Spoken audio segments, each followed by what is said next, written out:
Dhimmattaanuun qondaalli waajjira pirezidaantii naannoo Oromiyaa tokko waa'ee mootii Abbaa Jifaar feesbuukii dhuunfaa irratti barreessuun hojiirraa ari'aman. Zalalam Boruu ogeessa kominikeeshinii olaanaa waajjira pirezidaantii mootummaa naannoo Oromiyaa yoo ta'u, waggoota hedduuf miidiyaa akka OBN fi FIB keessatti gaazexeessummaan hojjechaa ture. Torbee darbe keessa masaraa mootii Abbaa Jifaar erga daawwatee booda miidiyaa hawaasummaa dhuunfaa irratti barreeffama dhimma mootii Abbaa Jifaarii fi haadholii warra isaaniitiin wal qabatu suuraa isaa siree mootichaa irra taa'uun ka'e waliin kan maxxanseen qeeqameera. Boodarras hojii isaa irraa ari'ameera. Zalalam turtii waa'ee keenya maatii olaanaa waliin taasiseen maal akka uumame akkanaan hima. Ani masaraa Abbaa Jifaar wayitan daawwadhu waan dhaga'e irraati kan inni barreesse. Egaa waan sanas gaafa barreessani akkuma dhaloomamu tokkotti jaalalaatiin barreesse malee akka hagas mara hojii Abbaa Jifaar garummaa Abbaa Jifaar dhiyeessuudhaaf hin turre. Haa ta'uti miidiyaa hawaasaarra waan kun guyyaa naguma ture galgala halkanii kan inni jijjiirame akkaataa kamiitiin akka isaan kana akkas godhan hin beekne. Seenaa Oromoon Abbaan Jifaar qoddate Oromoo hunduu qoddateera. Anis akka Oromoo koomitti seenaan Abbaa Jifaar seenaa kooti jedheen jaalalaanidha malee kan ilaale. Egaa yeroo dubbiin jijjiiramu maaliif akka jijjiirame nanaan seera dubbachuudhaaf. Waan kun garantaanitti jijjiiramuu gaafa baru waan sana ergan balleessu booda dhiifama gaafadheen ture. Namoonni baay'ee arganii dhiifama gaafachuuf arganiiru jedheen amana ammas yoo barbaachisaa ta'e ammas dhiifama gaafadheera.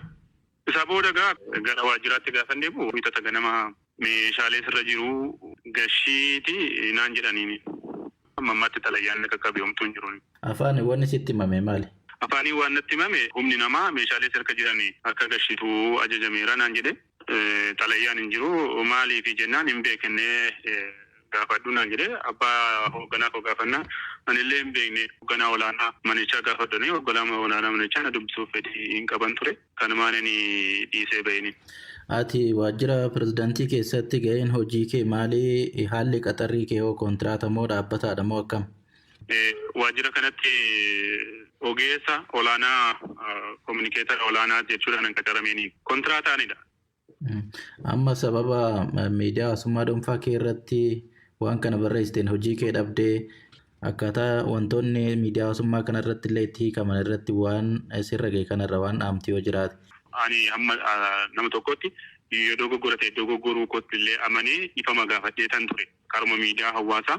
Haa ta'uti biiroon ammoo wanti miidiyaa hawaasaa irratti haasa'ame kun dhugaa moo dhugaa miti ta'ee jedhee taa'ee na dhaggeeffatu otoo qabuuti tokko nan dhaggeeffanne karaa namootaallee gaafatan ture. Hiree akka kana naa kennuudhaaf eeyyamamoo hin taane. Ani arrabseeraan jechaas hin jiru garuu ammoo waan ani godhe sirriidha jechaa hin jiruuni. Waan ani gaariidha godhee yookaan immoo akka kootitti godhee fudhadhee namoonni biroo waan hammeessaniif qofa balaansii sanaatiin hojiirra dhaabadhu jechuun baay'ee natti dhaga'ame. Waajjirri kominikeeshinii magaalaa Jimmaa ergaa fuula miidiyaa hawaasummaa isaa irratti barreessee tureen gaazexeessaan kun barreeffama isaatiin mootii kabajamaa fi jaalatamaa kana xiqqeessee arrabseera jechuun tarkaanfiin fudhatamuuf adeemsa irra jiraachuu eeree ture. Itti gaafatamaan waajjira pirezidaantii mootummaa naannoo Oromiyaa Obbo Mogas Hidhee hojjetaan kun maqaa waajjira kanaa fayyadamuudhaan mootii Abbaa Jifaar waan xiqqeessee fi sababa biroon hojiirraa ari'ameera jechuun BBC'tti himaniiru. Mootii Abbaa Jifaar uummata naannoo sanattis Oromiyaa irratti kabaja qaba. Jireenya dhuunfaa isaanii keessa galanii waan inni barreesse ala deemaa maal jedhaa hin jedhu argachuu dandeessan. Balleessaa maqaa waajjira pirezidaantiitiin namoota kamirrattuu Abbaa Jifaar dhiisiti namoota kamuu tuquun qabu. Nuti isa duwwaa miti duras performaansiin kominikeeshinii waajjira keenyaa dadhabaa waan ta'eef qorannaa duraas qabna. Isuma walitti dabalatee daganaa hojjetaa miti kontiraata malee hojjetaa dhaabbitii miti.